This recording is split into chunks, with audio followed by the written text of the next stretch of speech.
If you're looking to understand the mechanics of spiritual identity and purpose, well, you are in exactly the right place today. Yeah, absolutely. Today, we are exploring an excerpt from a daily devotional. Right, it's Rhapsody of Realities by Pastor Chris, specifically the March 1st entry. The one titled Sent as a Witness, right? Exactly. And our mission today is to objectively explore the arguments this text makes regarding your personal spiritual identity. What it actually means to be a divine envoy. And how this specific source defines the real nuts and bolts of making disciples. It really is a fascinating piece of writing. I mean, it doesn't just offer mild encouragement. It places some pretty heavy demands on how you view your everyday life and, well, your ultimate purpose in the world. Okay, let's unpack this. The excerpt actually opens by addressing a central tension right out of the gate. That cultural hesitation we see so often. Right. It brings up how a lot of people argue that nobody should just walk around boldly claiming, God sent me. But the author firmly settles this debate. Yeah, asserting that according to the scriptures they cite, you absolutely can and should claim exactly that. Right, and it doesn't just suggest it as a positive affirmation. It grounds it in a very specific biblical framework. What's fascinating here is how the author uses that scriptural evidence to completely reframe your identity. It starts by pointing to John chapter 1, verse 6, which notes there was a man sent from God named John. Then it pairs that precedent with Jesus' words in John chapter 20, verse 21. As my Father has sent me, even so send I you. Which is a massive paradigm shift. It's arguing that you aren't just bumping around on earth trying to figure things out. Precisely. The text argues you are absolutely not meant to be a wanderer in life. Instead, citing 2 Corinthians chapter 5, verse 20, you are defined as a divine envoy. Heaven's ambassador. Yes. And if we think about the word envoy in a political sense... An envoy isn't just a mail carrier dropping off a letter. Right. They represent the full weight, authority, and presence of their home country. The text is arguing that you carry that exact same weight spiritually.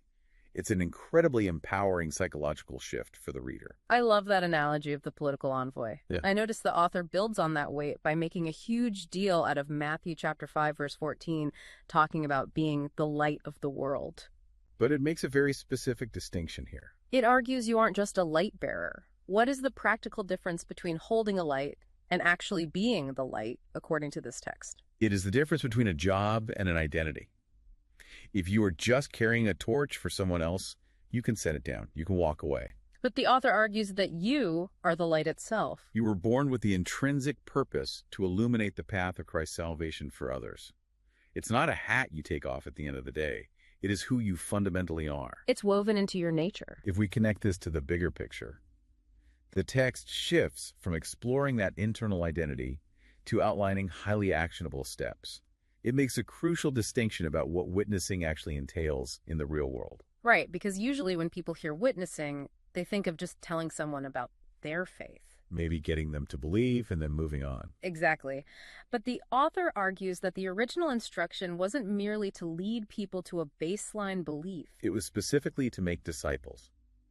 The text references the command in Matthew chapter 28, verses 19 and 20. Which focuses on baptizing people and teaching them to actively obey everything commanded. In this framework, getting someone to agree with a belief system is just step one. Making them a committed, practicing disciple is the actual finish line. So what does this all mean? Practically speaking, how does someone actually do that? Because the author sets a really high bar here. It doesn't sound like just handing someone a religious flyer on the street. Not at all. The practical application laid out here is intense. Making disciples means having the people you reach directly observe your personal life. So they're supposed to literally replicate your actions. Walking in your exact steps when it comes to doctrine, how you pray, and your service. They are shadowing your everyday life. Think of it like a master craftsman taking on an apprentice. Your faith shouldn't be theoretical. It has to be something someone else can literally watch, study, and copy. Which is a huge responsibility. That is honestly a bit intimidating. If someone is supposed to flawlessly copy my exact daily routine to become a better disciple, I would probably need to clean up my act first. It's definitely demanding. But to cement that idea, the text brings in the Apostle Paul. It highlights 1 Corinthians chapter 11, verse 1, where Paul boldly says, "Be ye followers of me, even as I also am of Christ." So the ultimate argument here is that true disciples lead others down the exact path they themselves are actively walking. Simply put, Disciples make disciples by modeling the behavior. You really have to walk the walk, not just talk the talk. It's a call to be consistently bold in that mission. And just as a quick note for you listening, the text directs readers to www.rhapsodyofrealities.org for more information if you want to explore the source material further. And that idea of modeling behavior raises an important question, which is what we want to leave you with today. The text explicitly argues that your very life is God's message. And that new disciples should be walking in your exact steps. So think about this. If someone were to flawlessly mirror your daily walk and your actions starting tomorrow morning, what exact message would they actually be broadcasting to the world? it really makes you evaluate your daily habits. It definitely gives you something to chew on. Thank you so much for joining us, Vince, to today's material. We appreciate you being here, and we'll catch you on the next one. We trust you were blessed by this episode.